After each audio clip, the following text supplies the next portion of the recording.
اعوذ باللہ من الشیطان الرجیم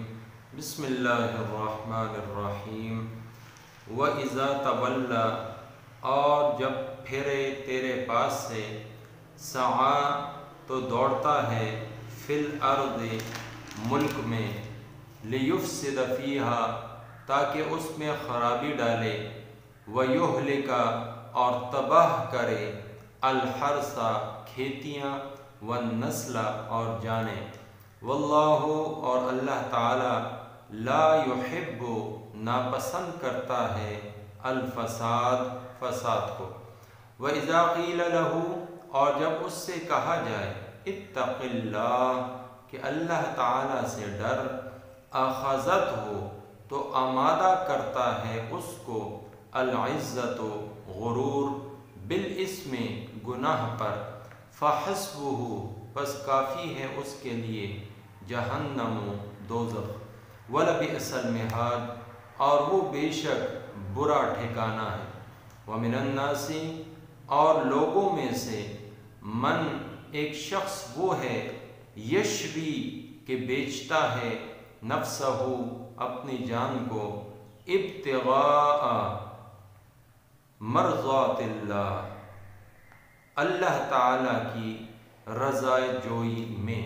واللہ اور اللہ تعالی رؤوف مہربان ہے بالعباد اپنے بندوں پر۔ سورہ بقرہ کی آیت نمبر 205 سے 207 تک آج کے درس میں شامل ہے۔ پہلی دو آیات اسی منافق کے تذکرے میں ہے کہ جس کے لیے اللہ تعالیٰ نے آیت 204 اتاری کہ جس میں اللہ تعالیٰ نے نبی علیہ السلام سے فرمایا کہ بعض لوگ ایسے ہیں کہ ان کی باتیں آپ کو بہت خوشنما نظر آتی ہیں، چکنی چپڑی باتوں سے وہ لوگوں کا دل موہ لیتے ہیں، لیکن حقیقت میں وہ منافق لوگ ہیں، اخلاص سے عاری لوگ ہیں۔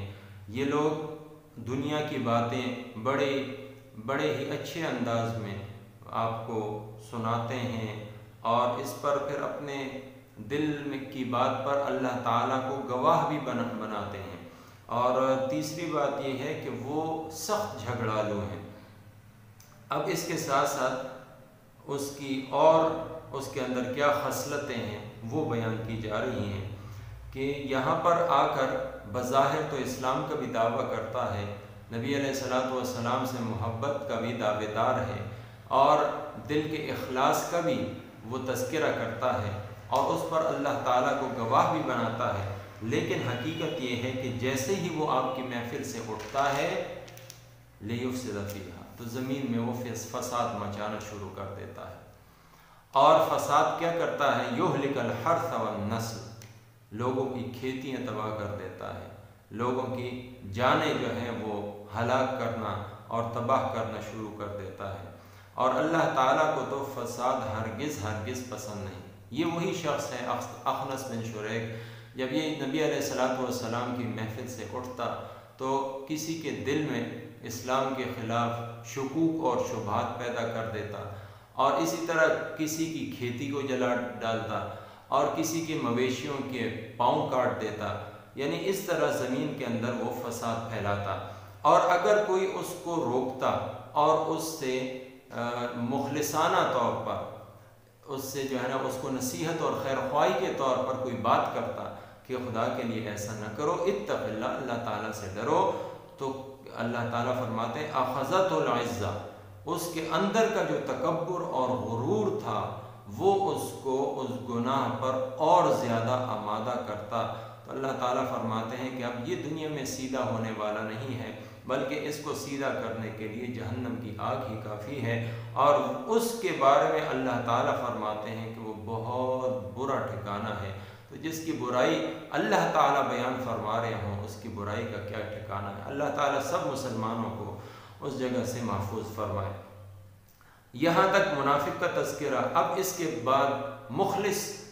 مومنوں کا تذکرہ ہے۔ تو اللہ تعالیٰ فرماتے ہیں کہ لوگوں میں سے وہ بھی ہیں کہ جو اپنے نفس کو اللہ رب العزت کی رضا جوئی کے لیے بیچ ڈالتا ہے، اللہ تعالیٰ کے لیے اپنے آپ کو قربان کر دیتا ہے، اپنی جان کو ہتھیلی پر لے کر اللہ تعالیٰ کے حکم کو، اللہ تعالیٰ کے دین کو سربلند کرنے کے لیے جان کی بازی لگا دیتا ہے۔ تو ایسے بھی ہیں، کہتے ہیں کہ حضرت صہیب رومی رضی اللہ تعالیٰ جب ہجرت کے ارادے سے نکلے تو راستے میں مشرکین نے ان کو گھیر لیا، تو وہ اپنی سواری سے اترے اور اپنے ترکش کے تیر نکال کر سامنے رکھے، اور پھر اس کے ساتھ ساتھ اپنی تلوار بھی سامنے لہرائی، اور ان سے کہا کہ دیکھو تمہیں پتہ ہے کہ میں تم سب میں سے بہترین تیر انداز ہوں، تو جب تک میرے تیر میرے پاس ہیں تم میرے قریب نہیں آ سکتے، پھر جب یہ ختم ہو گئے تو میرے پاس میری تلوار ہے، جب تک یہ تلوار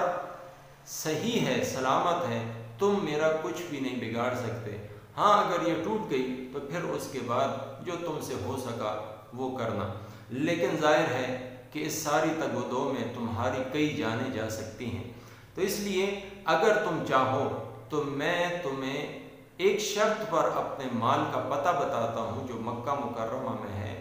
اگر تم مجھے ہجرت کے لیے جانے دو، میرا راستہ نہ روکو، تو میں تمہیں مال کا پتہ بتاتا ہوں۔ تو وہ لوگ راضی ہو گئے، تو حضرت صہیب نے ان کو مال کے بارے میں بتایا کہ فلاں جگہ پر میرا مال پڑا ہوا ہے، وہ تمہارا ہوا اور میں چلا یہاں سے۔ تو چنانچہ جب نبی علیہ السلام کی خدمت میں حاضر ہوئے تو اس وقت یہ آیت اتری کہ یہ تو ایسے لوگ ہیں کہ اپنی جان کا سودا انہوں نے کر لیا، اللہ رب العزت کے ہاں انہوں نے اپنی جان کو لٹا دیا، اور کس لیے؟ ابتغاء مرضات اللہ، صرف اور صرف اللہ تعالیٰ کی رضا کو حاصل کرنے کے لیے، ان کا دنیا کا کوئی مقصد نہیں، انہوں نے گھر بار لٹا دیا، انہوں نے اپنا مال تک دے دیا، اور اب یہاں پر اپنی جان کا سودا کرتے ہوئے مدینہ طیبہ تشریف لے آئے۔ واللہ رؤوف بالعباد، اللہ تعالیٰ کتنا مہربان ہے اپنے بندوں پر، کہ دیکھیں جان بھی اسی نے دی ہوئی ہے، مال بھی اسی نے دیا ہوا ہے، ایک ایک سانس اس کی عطا ہے، اور پھر اسی سانس کو، اسی جان کو، اسی مال کو وہ خرید لیتا ہے جنت کے بدلے، تو یہ اس کی مہربانی ہے یا نہیں؟ اس سے بڑھ کر شفیق اور اس سے بڑھ کر مہربان اپنے بندوں پر کون ہو سکتا ہے؟ اللہ تعالیٰ مجھے آپ کو عمل کرنے کی توفیق عطا فرمائے۔ وَإِذَا تَوَلَّى، اور جب پھرے تیرے پاس سے، سعیٰ فی الارض، تو دوڑتا پھرے ملک میں، لیفسد فیہا، تاکہ اس میں خرابی ڈالے، ویہلک الحرث والنسل، اور تباہ کرے کھیتیاں اور جانیں، واللہ لا یحب الفساد، اور اللہ تعالیٰ ناپسند کرتا ہے فساد کو۔ وَإِذَا قِیلَ لَهُ، اور جب اس سے کہا جائے اتق اللہ، کہ اللہ تعالیٰ سے ڈر، اخذت العزت، تو امادہ کرے اس کو غرور، بالاثم، گناہ پر، فحسبہ، بس کافی ہے اس کو جہنم، دوزخ، ولبئس المہاد، اور بے شک وہ بہت برا ٹھکانہ ہے۔ وَمِنَ النَّاسِ مَن يَشْرِي، اور لوگوں میں ایک وہ شخص ہے جو بیچتا ہے نفسہ، اپنی جان کو، ابتغاء مرضات اللہ، اللہ تعالیٰ کی رضا کو تلاش کرنے کے لیے، واللہ، اور اللہ تعالیٰ رؤوف، نہایت مہربان ہے، بالعباد، اپنے بندوں پر۔ وما توفیقی الا باللہ۔